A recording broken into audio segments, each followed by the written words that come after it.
नमस्कार, the public में आपका स्वागत। संसद का मानसून सत्र 18 तारीख से चालू होने वाला है। मानसून सत्र अपने चालू होने से पहले यानी शुरू होने से पहले ही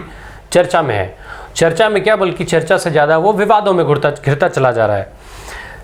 वर्तमान समय में एक के बाद एक इस तरीके की खबरें आ रही हैं, इस तरीके के नोटिफिकेशंस जारी किए जा रहे हैं जिनको लेकर के पक्ष और विपक्ष, सत्तारूढ़ एनडीए और बाकी विपक्षी दल जो है उनके बीच में लगातार टकराव देखने को मिल रहा है। कल एक विवाद जो लगातार बढ़ता हुआ जा रहा था, जो तमाम शब्द ऐसे थे जिनको असंसदीय कह करके और उन पर प्रतिबंध लगा दिया गया, उसके बाद अब एक नया फरमान जारी हुआ जिसमें संसद परिसर के अंदर कोई भी सांसद, कोई भी राजनीतिक दल किसी भी तरीके का धरना प्रदर्शन, भूख हड़ताल या जो अनशन वगैरह होता था वो नहीं कर सकते हैं। इसके अलावा जो धार्मिक आयोजन भी किसी तरीके का अब संसद परिसर के अंदर नहीं हो सकेगा। सरकार के वर्तमान की जो भारतीय जनता पार्टी की सरकार है, उस सरकार के ऊपर अब विपक्षी दलों ने ये जो सारे आदेश हैं इसको लेकर के हमला और तेज कर दिया है। लगातार इस चीज़ को लेकर के कि जो तमाम शब्द जिनको असंसदीय कहते हुए जिनको कार्यवाही से हटाने की बात कही गई थी, जिसमें जुमलाजीवी, तानाशाह, शकुनी, जयचंद, विनाश पुरुष, खून से खेती जैसे असंसदीय शब्दों जिनको असंसदीय बताते हुए संसद की कार्यवाही से बाहर किया गया और साथ ही साथ ये उस पर बैन किया गया कि आइंदा से उन शब्दों को इस्तेमाल संसद भवन के अंदर, चाहे वो लोकसभा की बात हो या राज्यसभा में हो, ये इस्तेमाल नहीं होंगे। दरअसल इसके बाद विपक्ष ने सरकार पर निशाना साधा था। सरकार ने जानबूझ करके इसको विपक्ष की आवाज़ दबाने वाला फरमान कहा था, लेकिन सरकार ने अपने पक्ष में इसमें जो कारण बताया था, सरकार ने कहा था कि सरकार ने कहा था कि ये नियम संगत कार्यवाही है और हर वर्ष ऐसा होता है कि जो तमाम ऐसे शब्द होते हैं जिनको कार्यवाहियों से निकालना पड़ता है बाद में,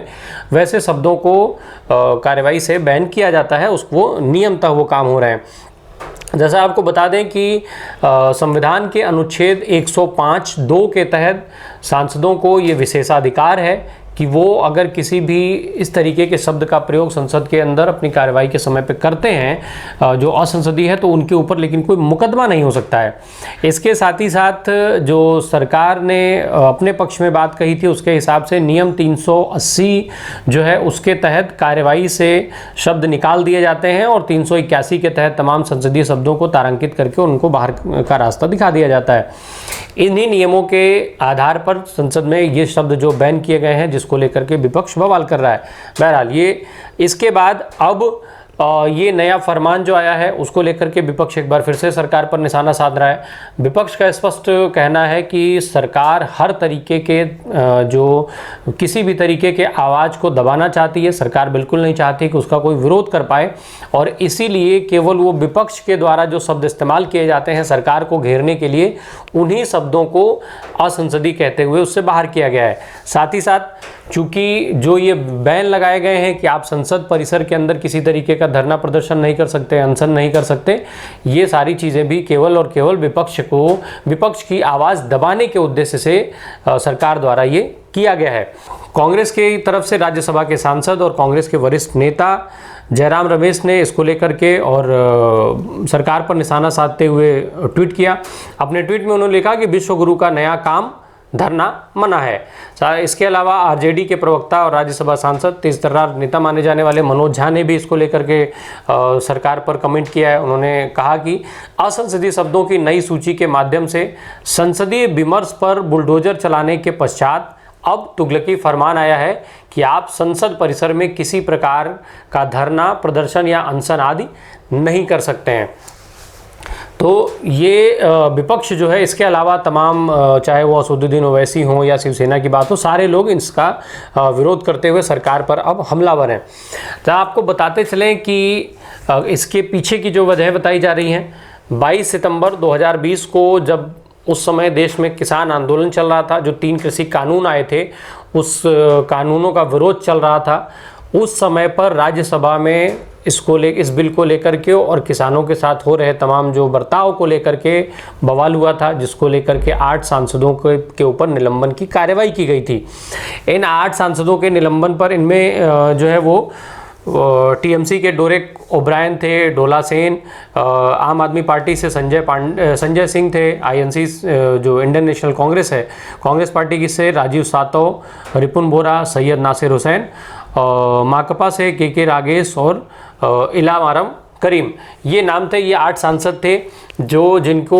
ऊपर निलंबन की उस समय पर कार्रवाई हुई थी। इसके निलंबन की कार्रवाई के बाद इन सांसदों ने रात भर संसद परिसर में धरना प्रदर्शन किया था, जिसके चलते ये जो खबर थी वो न केवल भारतीय मीडिया बल्कि पूरी दुनिया के मीडिया में सुर्खियों में रही थी शायद, और जो विश्लेषक हैं वो इस कारण से भी जोड़ रहे हैं इस तरीके के फरमानों को। इसके अलावा जो धार्मिक आयोजन पर पाबंदी लगाई गई है, दरअसल संसद परिसर में लंबे समय से रोज़ा इफ्तार का कार्यक्रम चलता रहा है। हालांकि केंद्र में भारतीय जनता पार्टी की जब से सरकार बनी, नरेंद्र मोदी के नेतृत्व में जब से भाजपा सरकार सत्ता में है, तब से इस तरीके के कार्यक्रम संसद भवन परिसर में नहीं हो रहे थे। पर अब लिखित तौर पर बाकायदा इसका आदेश कर दिया गया है कि अब इस तरीके की किसी भी कार्यक्रम का आयोजन फिलहाल संसद परिसर के अंदर नहीं हो सकता है। भारतीय जनता पार्टी एक तरफ तमाम नियमों का हवाला देते हुए सब कार्रवाइयाँ कर रही हैं, वहीं दूसरी तरफ विपक्ष लगातार विपक्ष की आवाज़ को दबाने के प्रयास करने का आरोप सरकार पर लगा रही है। अब विपक्ष के पास क्या हथियार बचेंगे जिससे वो सरकार के नीतियों, सरकार के किसी भी ऐसे कदम जो आम आदमी के खिलाफ हों, जो आम आदमी के हित में ना हो, उसका विरोध कर सके या किसी भी मुद्दे पर सरकार को घेर सके। इस तरीके के इसके लिए विपक्ष को अब नई युक्तियां सोचना पड़ेगा। धन्यवाद।